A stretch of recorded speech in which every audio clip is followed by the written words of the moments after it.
I was 70 when I decided to tell my story.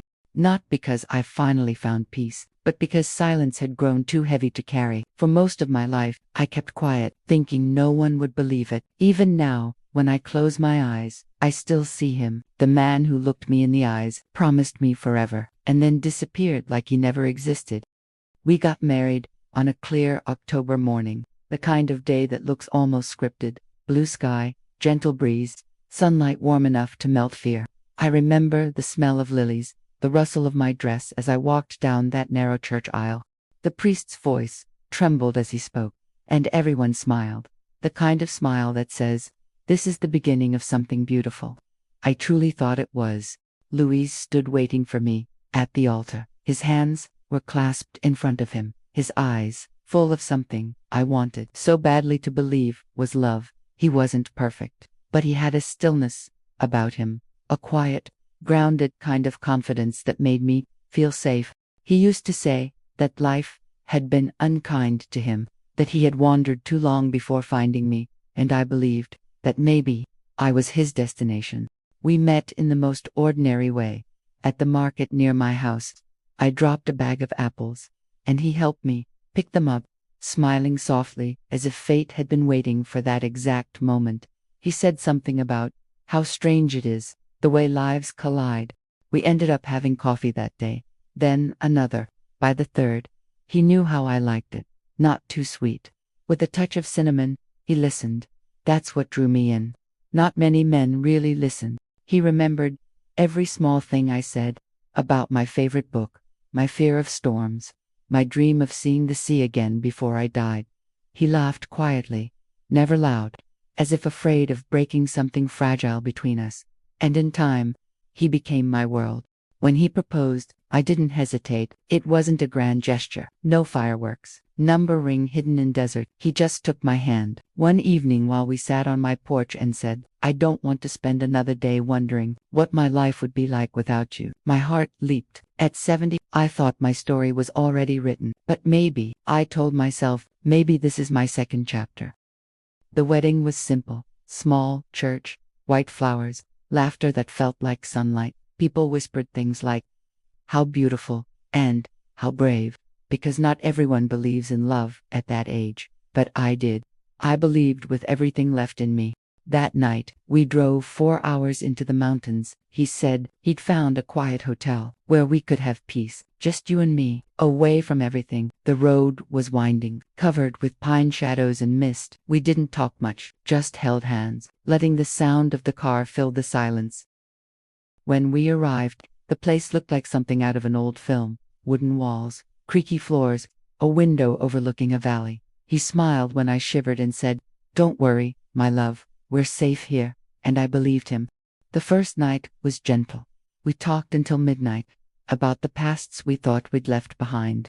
He told me about his childhood, about his mother, who used to sing lullabies in Spanish, about dreams he'd never fulfilled. He said he'd been lonely for years. I told him I had to. We both cried a little, then laughed, embarrassed at how easily love can open old wounds. We fell asleep holding hands. His skin was warm, his breath even. I remember whispering, "I'm happy," before drifting off. The next morning, he woke up early. He kissed my forehead and said he was going to buy something special for breakfast. He took the car keys, put on his brown jacket, and said, "Don't go anywhere. I'll be right back." Those were his last words to me. At first, I didn't think anything of it. I stayed in bed, watching sunlight crawl across the wooden floor. An hour passed, then 2.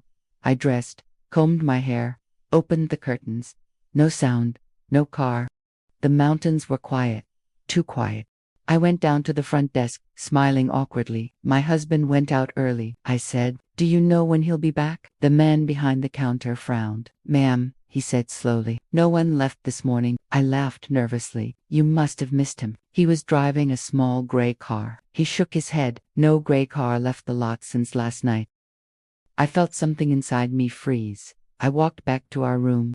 His suitcase was still there, folded clothes, toothbrush, razor, everything, except him. That night, I didn't sleep. I sat by the window, watching the road vanish into darkness. Every pair of headlights that passed made my heart leap. But none of them stopped. At dawn, I went to the police. They listened, took notes, asked questions that felt more like accusations. Are you sure he didn't leave on purpose? Did you have an argument? Do you know his family, his work? The more they asked, the less I realized I actually knew. They ran his name, Luis Alvarez. Nothing. No ID, no address, no record. One officer leaned back in his chair and sighed. Ma'am, I don't think this man exists. I remember the sound that left my throat. Half gasp, half sob. I had been married for 2 days, to a ghost. Back at the hotel, I went through his things again, desperate for anything that would make sense. In the pocket of his jacket, I found a receipt from a cafe in another city. On the back, in neat handwriting, it said, "Don't look for me." For hours, I just sat on the floor, holding that paper like a wound that couldn't stop bleeding. I didn't cry, not yet. When shock takes over, tears hide behind disbelief. Days passed. The police found nothing. The car was never seen again. No trace of him on any road or security camera. It was as if he had been swallowed by the fog itself. When I finally returned home, my neighbors asked about him, where he was, when he'd visit. I smiled, lied, and said he was working abroad. How could I tell them the truth, that the man I married didn't exist, and that I couldn't even prove he ever had? Weeks later, while scrolling through the internet, I froze. There he was, same face, same eyes, but in another woman's wedding photo, different name, different country. I contacted her, trembling. Her name was Sarah. When she replied, her message was short. He disappeared during our honeymoon too. We spoke for hours, two strangers sharing the same ghost. Her story mirrored mine, the gentle voice, the promises, the vanishing. He'd used another name, another past. She'd filed a missing person report, just like I had. Nothing came of it. In the weeks that followed, more women appeared, 5 of us in total, each from different cities, even countries. Different names for him, same pattern. He'd build a story, marry, and vanish before the lies caught up. We became friends, bonded by loss and disbelief. We shared photos, timelines, receipts.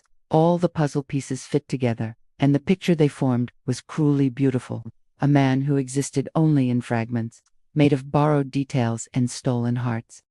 I wish I could say I hated him, but I didn't. Hate requires something solid to aim at. He was smoke, and you can't hate smoke. Instead, I began to write. Every night, I'd sit by the window and talk to the silence he left behind. At first, it was just letters, unsent, unread. Then it became stories. Stories of women who gave everything and got vanishing in return. Writing didn't heal me, but it made the ache gentler. I realized I wasn't broken, I was awake, and waking up hurts. It took me years to say his name without trembling. Even now, sometimes I still hear his voice when I close my eyes, but I remind myself it was never real. None of it was. What was real was me, the way I trusted, the way I believed, the way I loved. Those things were mine. He only borrowed them for a while. Now, I live by the sea, a small apartment with salt on the windows and quiet in every corner. Some mornings, I sit by the window with my coffee and think of all the versions of myself I've been, the bride, the believer, the fool, the survivor. I don't wear my wedding ring anymore, but I keep it in a box, not because I miss him, but because it reminds me of something important. I survived him. Sometimes, people still ask if I ever found out who he really was, and I tell them the truth. No, but maybe that's not what matters. Maybe the story was never about who he was, but who I became after he left. If you've ever been left behind, if you've ever loved someone who vanished, remember this: you're still here, you're still breathing, and sometimes, survival isn't about finding answers, it's about learning to live without them. He disappeared with my trust, my laughter, my wedding night, but he didn't take me, because I'm still here, telling this story, and that means I won. I got married. He disappeared, but I remained, and that's more powerful than any goodbye.